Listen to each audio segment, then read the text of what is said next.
Om Swastiastu. Perkenalkan, nama saya Niko Maksonyakana Putri dari Rombel 6, absen 33.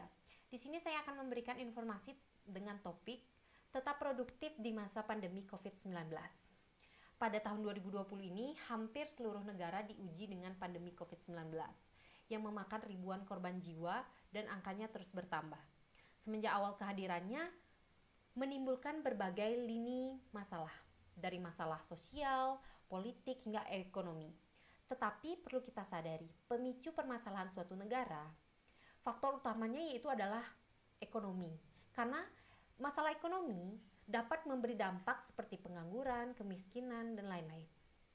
Maka dari itu, kita harus optimalkan segala daya dan upaya agar tetap produktif, karena kita sebagai manusia menuntut adanya sebuah pemenuhan kebutuhan spiritual maupun materi yang diantaranya terkait kebutuhan sandang, pangan, dan papan.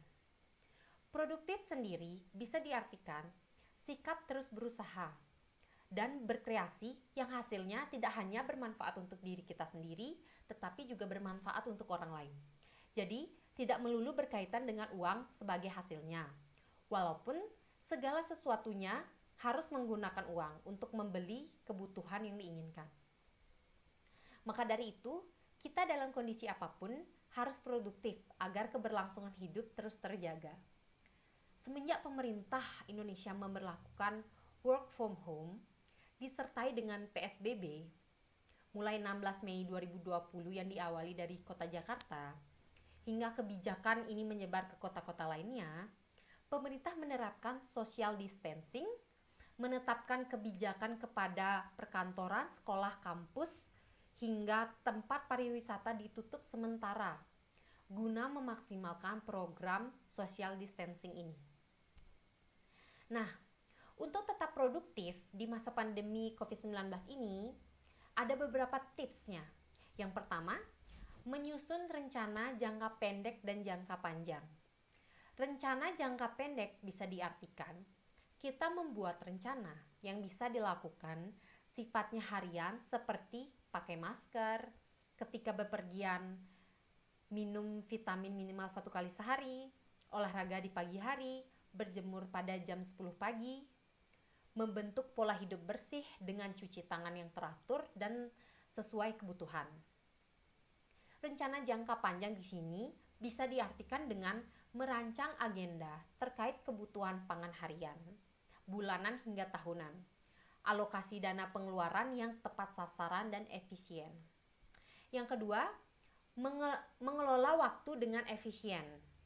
Waktu yang tidak dikelola dengan menjadikan hal-hal tersebut produktif dapat tentunya berdampak negatif untuk diri kita sendiri.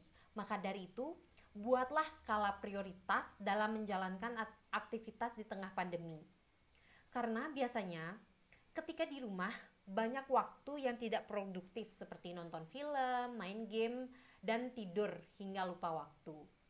Contoh waktu yang produktif seperti cepat mengerjakan tugas kerja yang biasanya harus datang ke kantor, sekarang bisa di follow up lewat email, WhatsApp, dan lain-lain. Tapi balik lagi, tergantung pekerjaan tersebut bisa dikerjakan di rumah atau tidak.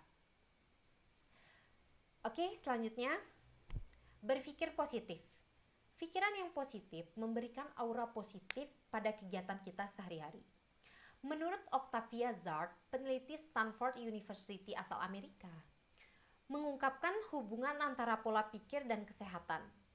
Menurut para ilmuwan, orang-orang yang berpikir negatif mengenai aktivitas fisiknya cenderung menganggap dirinya tidak bugar.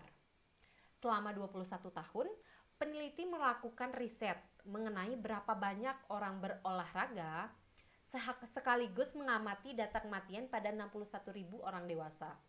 Salah satu alasan mengapa pola pikir mempengaruhi kesehatan adalah karena persepsi negatif yang selalu ada dapat membuat diri sendiri merasa khawatir dan stres. Kemudian kekhawatiran ini akan berdampak pada kesehatan fisik. Pikiran positif kita harus mengubah pola pikir kita mengenai cara kita melihat dunia dan cara kita melihat diri kita sendiri. Contoh ketika kita mengalami suatu kegagalan, untuk relaksasi perbanyaklah beribadah.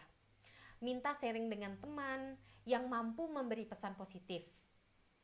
Ini bisa mengakibatkan kita semakin tenang dan semakin berpikir positif.